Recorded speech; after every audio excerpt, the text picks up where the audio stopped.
Hey everyone, good Tuesday morning. Welcome to Up With KREM. I'm Tim Pham. And I'm Nicole Legoo. We are under a weather impact alert today, so we want to get right to Jenny Power this morning.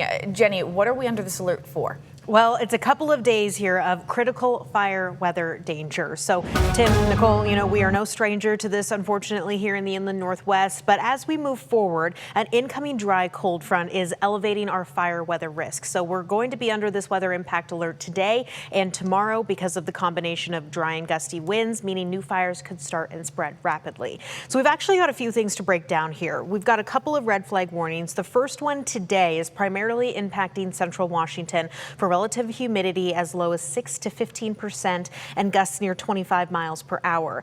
Tomorrow, however, that red flag warning is still going to be impacting central Washington, but it also expands to include much of eastern Washington, including Spokane County. So we need to be extra fire aware. It is recommended at this time to avoid anything that could cause a spark, like driving over dry grass. Also, make sure that you are disposing of cigarette butts in a proper location.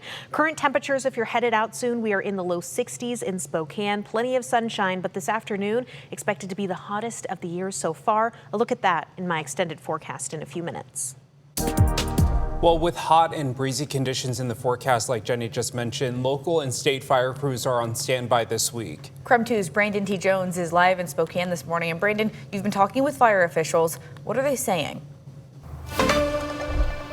Yeah, good morning, Tim, Nicole. Well, one of the things they were telling me is that fire crews, they have about 10 to 15 days throughout fire season that they consider critical burn days. When they take a look at this week's forecast, Tuesday and Wednesday, that's included in that period of time where they're on standby, prepared and ready to go whenever and wherever they are needed. So ultimately, they're going to be prepared in the event of any fires that potentially break out this week, but they also want you to be prepared as well. So that includes signing up for Alert Spokane, checking the forecast yourself and having a to-go bag packed, especially if you live in a high fire zone with dry grass or foresty areas.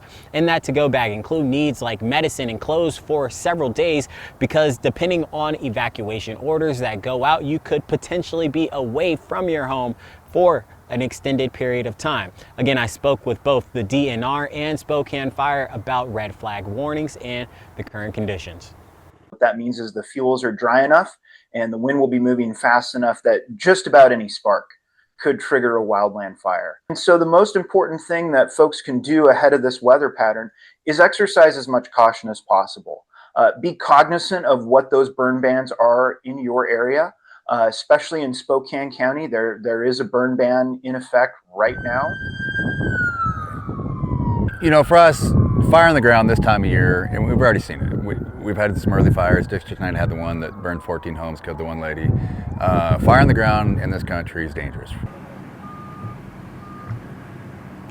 Yeah, again, so just want to reiterate to be safe out there, follow any potential protocols that are in place, avoid using fireworks, especially I know we're just after the 4th of July, avoid using fireworks. You want to avoid starting any type of campfires as well, and just follow those burn bans that are currently in place. For now, though, reporting here in Spokane County, Brandon T. Jones, KREM 2 News.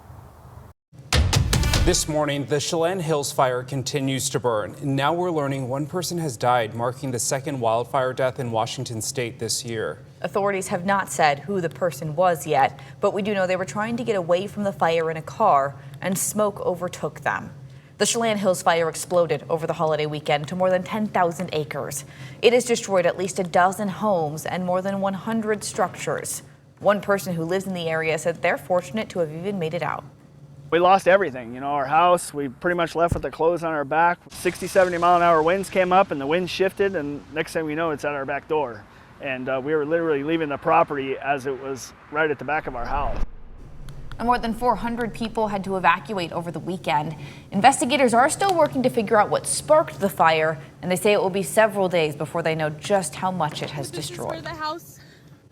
It's 5 minutes after 6. As fires continue to impact the region, you can never be too ready for a wildfire. There are some things you can do right now to prepare should a fire get close to you.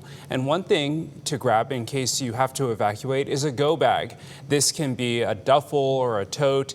In it, you should put important documents like passports and birth certificates, social security cards, any medications you might need, a cell phone and a charger for it. Also a flashlight, water and snacks. If you have pets, don't forget to pack them a go bag. This can have their medications, food, water, and a toy or two. Right now, 3 people are in police custody for allegedly being involved in a shooting in North Spokane that hurt 1 person. Court records show that 18-year-old Sage Eichen, 21-year-old LaRon Tolfree, and 24-year-old Terry Reifer were in the area at the time of the shooting. Because of the shooting, 1 minor had to go to the hospital. Officers spoke to the person who took them to the hospital. She said she was driving around with 3 people, the minor and 2 of the people that ended up getting arrested. They told her to let them out near BA Park and park a few blocks away. Surveillance camera footage then shows the group of men walking up to an SUV, arguing with the driver, and then allegedly robbing him. The driver then allegedly shot at the group, and they returned fire. All 3 men appeared before a Spokane County commissioner yesterday on charges of drive-by shooting and robbery. They will be back in court for their arraignment on Thursday, July 9th. This morning, an Idaho mother is now facing first-degree murder charges more than a year after her 18-month-old twin boys were found dead. A Payette County grand jury indicted 23-year-old Andrea Shaw on 2 counts of first-degree murder, alleging she intentionally suffocated her twins back in May of 2025. The toddlers were found dead in a shared bed at a mobile home park, and police immediately treated the case as a homicide. Just days after their death, Shaw and her husband appeared on a podcast funded by an anti-vaccine group claiming routine childhood vaccinations caused the twins' deaths. You are convinced that these babies died following the vaccinations? Yes. But you're so pro-vaccine, so how does that make you both feel that this has happened, that you were lied to? I feel that I wish I was anti-vaccine now. Shaw was arrested last week and is now being held on a $2 million bond. If convicted, she could face the death penalty. Her attorney says she recently gave birth to another child and is seeking a bond review. The Shoshone County Sheriff's Office is investigating a body found in the St. Joe River over the weekend. That's according to our news partners at the Shoshone News Press. The sheriff says a kayaker reported possible human remains in the river near mile marker 23 on St. Joe River Road. Deputies responded and found remains in a shallow lagoon area a few miles downstream from Calder. The sheriff thinks it could be Chantel Williams, who was reported missing late last year near that area. The nonprofit blood service provider Vitalant says they are facing a critical shortage of type O blood since many type O blood supplies have dropped to a 2-year low. Vitalant is urging everyone who is able to donate blood and platelets to do so. They have a donation center in Spokane, Spokane Valley, North Spokane, Coeur d'Alene, and other locations. They also have community blood drives each week.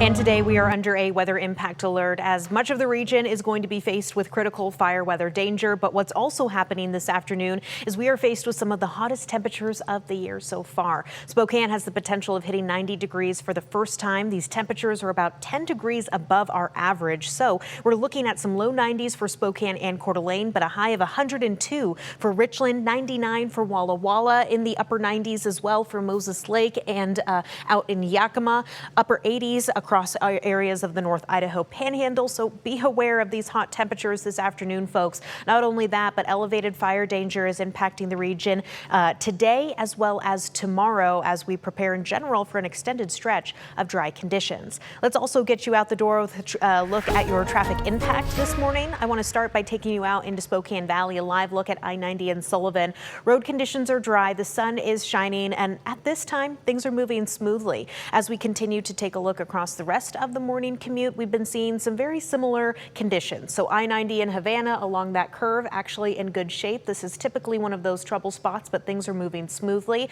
As we take a look at the traffic maps, we're in the green, so average drive times here at 6:10 this morning.